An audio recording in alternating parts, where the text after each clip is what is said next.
ಪ್ರೀತಿಯ ಸ್ನೇಹಿತರೆ, ಎಲ್ಲರಿಗೂ ಶುಭವಾಗಲಿ. 2025 ಮುಗಿದು 26ಕ್ಕೆ ಕಾಲಿಡ್ತಾ ಇದ್ದೇವೆ.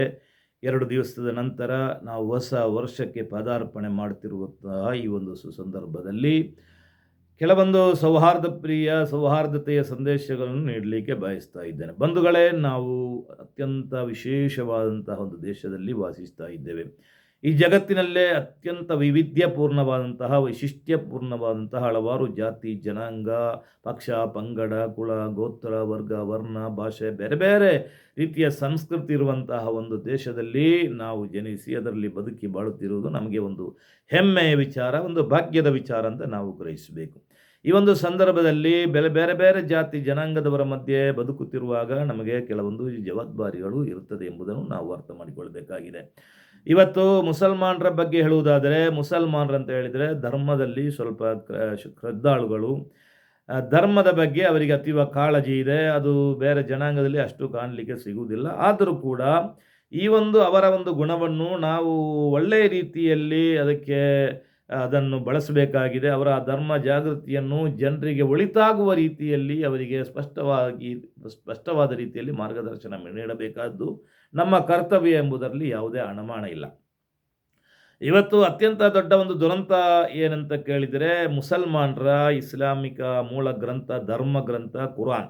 ಮುಸಲ್ಮಾನರಿಗೆ ಬಹಳ ಅದನ್ನು ಗೌರವಿಸ್ತಾ ಇದ್ದಾರೆ. ಕುರಾನ್ನಲ್ಲಿ ಇರುವುದೆಲ್ಲ ಸತ್ಯ ಅಂತ ಕುರಾನ್ನ ವಕ್ತಾರರಂತ ಮುಸಲ್ಮಾನರು ನಂಬುತ್ತಾರೆ. ಅದರಂತೆ ಜೀವನ ನಡೆಸಲು ಬಹಳಷ್ಟು ಪ್ರಯತ್ನ ಮಾಡ್ತಿರುವಂಥ ಈ ಸಂದರ್ಭದಲ್ಲಿ ಕುರಾನ್ನನ್ನೇ ಕೆಲವೊಂದು ಜನರು, ಕೆಲವೊಂದು ಹಿತಾಸಕ್ತಿಗಳು ರಾಜಕೀಯ ಉದ್ದೇಶಕ್ಕಾಗಿಯೋ ಅಥವಾ ಬೇರೇನೋ ಉದ್ದೇಶಕ್ಕಾಗಿಯೋ ದುರುದ್ದೇಶ ಇಟ್ಟುಕೊಂಡಲ್ಲ, ಒಳ್ಳೆಯ ಉದ್ದೇಶದಿಂದಲೇ ಏನೋ ಈ ಕುರಾನನ್ನು ಅಪಾರ್ಥ ಮಾಡಿಕೊಂಡು ಕೆಲವರಿಗೆ ಅಪಪ್ರಚಾರ ಮಾಡುವಂತಹ, ಕೆಲವರನ್ನು ನಂಬಿಸುವಂತಹ ಪ್ರವೃತ್ತಿಗಳು ಈಗಿಲ್ಲದೆ ನಡೀತಾ ಇದೆ. ನಮಗೆ ಗೊತ್ತಿದೆ, ವಿಧಾನ ಪರಿಷತ್ನಲ್ಲಿ ಕೂಡ ನಮ್ಮ ಕರ್ನಾಟಕದಲ್ಲಿ ಕುರಾನನ್ನು ಮುಂದಿಟ್ಟುಕೊಂಡು ಕುರಾನ್ನಲ್ಲಿ ಕಾಫಿರನ್ನು ಕೊಲ್ಲಲಿಕ್ಕೆ ಹೇಳಿದೆ. ಅದನ್ನು ನಾವು ನಿಷೇಧ ಮಾಡಬೇಕು, ಅದರಲ್ಲಿ ದೇಶ ಇದೆ, ಹಾಗೆ ಅಂತ ಹೇಳಿ ಕೆಲವೊಂದು ವ್ಯಕ್ತಿಗಳು ಕುರಾನನ್ನು ಇತರ ಜನರ ಮುಂದೆ ಅಪಾರ್ಥಕ್ಕೀಡುವ ಮಾಡುವಂಥ ಒಂದು ರೀತಿಯಲ್ಲಿ ವರ್ತಿಸಿದ್ದಾರೆ. ಈ ಒಂದು ಸಂದರ್ಭದಲ್ಲಿ ಒಂದು ಧಾರ್ಮಿಕ ಗುರುವಾಗಿ ನಮಗೆ ಬಹಳಷ್ಟು ಜವಾಬ್ದಾರಿ ಇದೆ. ಇವರ ಈ ಒಂದು ತಪ್ಪು ಗ್ರಹಿಕೆಯನ್ನು ನೀಗಿಸಬೇಕಾದ ಕರ್ತವ್ಯ ಕೂಡ ನಮ್ಮ ಮುಂದೆ ಇದೆ. ಖಂಡಿತ ಒಂದು ಧರ್ಮದಲ್ಲಿ ಇನ್ನೊಂದು ಧರ್ಮದವರನ್ನು ಕೊಲ್ಲಬೇಕು ಎಂಬುದಾಗಿ ಹೇಳಿದರೆ ಅದು ಧರ್ಮ ಆಗಲಿಕ್ಕೆ ಸಾಧ್ಯನೇ ಇಲ್ಲ. ಮತ್ತು ಯುದ್ಧದ ಪ್ರಸ್ತಾಪಗಳು ಕುರಾನ್ನಲ್ಲಿದೆ. ಅದು ಎಲ್ಲ ಧರ್ಮದ ಗ್ರಂಥಗಳಲ್ಲೂ ಕೂಡ ಆಯಾಯ ಕಾಲಘಟ್ಟದಲ್ಲಿ ಮಾಡಿದಂತಹ ಯುದ್ಧಗಳ ಬಗ್ಗೆ ಪ್ರಸ್ತಾಪ ಇದೆ.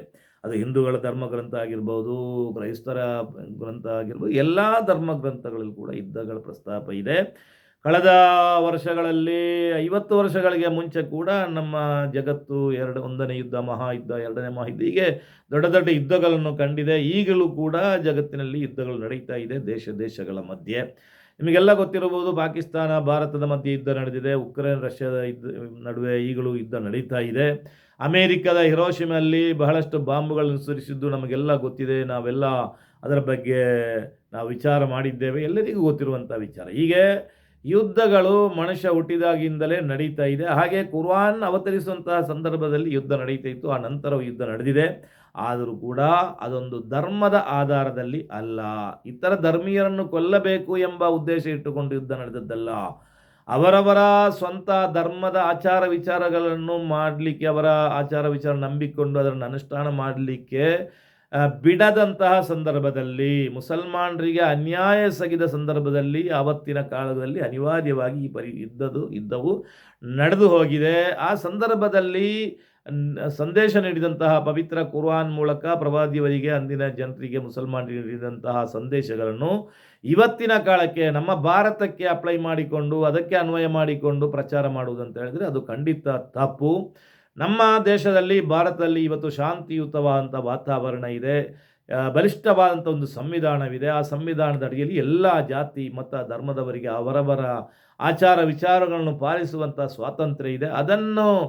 ಅದನ್ನೇ ನಾವು ದೊಡ್ಡ ಭಾಗ್ಯವೆಂದು ಗ್ರಹಿಸಿ ಅವರವರ ಧರ್ಮಗಳನ್ನು ಪಾಲಿಸ್ತಾ ಇನ್ನೊಂದು ಧರ್ಮದವರಿಗೆ ಅನ್ಯಾಯ ಆಗದಂತೆ, ತೊಂದರೆ ಆಗದಂತೆ, ತಾಪತ್ರೆ ಆಗದಂತೆ ಬದುಕಿ ಬಾಳಬೇಕಾದಂಥ ನಾವುಗಳು ಪರಸ್ಪರ ಧರ್ಮವನ್ನು ಮುಂದಿಟ್ಟುಕೊಂಡು ಹಿಂಸೆಗೆ ಇಳಿಯುವುದು, ಧರ್ಮದ ಆಧಾರದಲ್ಲಿ ಕೊಲ್ಲುವುದು, ಇದು ಯಾವತ್ತೂ ಕೂಡ ಅದು ಧರ್ಮಕ್ಕೆ ನಾವು ಮಾಡುವ ಅನ್ಯಾಯ, ಎಸಗುವ ಅಪಾಯಕಾರಿ ವರ್ತನೆ ಎಂಬುದನ್ನು ನಾವು ಅರ್ಥ ಮಾಡಿಕೊಳ್ಳಬೇಕು. ನೀವೊಂದು ವಿಚಾರವನ್ನು ಅರ್ಥ ಮಾಡಿಕೊಳ್ಬೇಕಂತ ಹೇಳಿದರೆ, ನೀವು ಒಂದು ಮಹಾತ್ಮ ಗಾಂಧಿ ರಸ್ತೆ ಇದೆ. ಆ ಮಹಾತ್ಮ ಗಾಂಧಿಯ ರಸ್ತೆಯಲ್ಲಿ ಅಪಘಾತ ಆದರೆ ಅದಕ್ಕೆ ಮಹಾತ್ಮ ಗಾಂಧಿಯ ಹೊಣೆ ಹೇಗೆ ಆಗುವುದಿಲ್ಲವೋ ಅದೇ ರೀತಿ ಒಂದು ಧರ್ಮದಲ್ಲಿದ್ದುಕೊಂಡು ಧರ್ಮದ ಜನರು ಏನಾದರೂ ಬೇಡದ ಕೆಲಸ, ಕೆಟ್ಟ ಕೆಲಸ ಮಾಡಿದರೆ, ಭಯೋತ್ಪಾದನೆ, ಉಗ್ರವಾದ, ಕೋಮುವಾದದ ಕೆಲಸ ಮಾಡಿದರೆ ಅದಕ್ಕೆ ಆ ಧರ್ಮ ಹೊಣೆಯಲ್ಲ ಎಂಬುದನ್ನು ಕೂಡ ಅರ್ಥ ಮಾಡಿಕೊಳ್ಳಬೇಕಾಗಿದೆ. ಧರ್ಮದಲ್ಲಿ ಇಸ್ಲಾಂ ಧರ್ಮದ ಮೂಲ ಗ್ರಂಥವಾದ ಪವಿತ್ರ ಕುರ್ಆನ್‌ನಲ್ಲಿ ಸಾಕಷ್ಟು ಸೂಕ್ತಿಗಳಿವೆ. ಇತರ ಧರ್ಮೀಯರೊಂದಿಗೆ ಒಳ್ಳೆ ರೀತಿಯಲ್ಲಿ ವರ್ತಿಸಬೇಕು, ಅವರಿಗೆ ಹೆಲ್ಪ್ ಮಾಡಬೇಕು. ಲಾ ಯನ್ಹಾಕುಮ್ ಅನಿಲ್ ಲದೀನ ಲಮ್ ಯುಕಾತಿಲೂನಕುಂ ಫಿದ್ ದೀನಿ ವಲಂ ಯುಖ್ರಿಜೂಕುಂ ಮಿನ್ ದಿಯಾರಿಕುಂ ಅನ್ ತುಕ್ಸಿತು ವ ತಬರ್ರು ಇಲೈಹಿಂ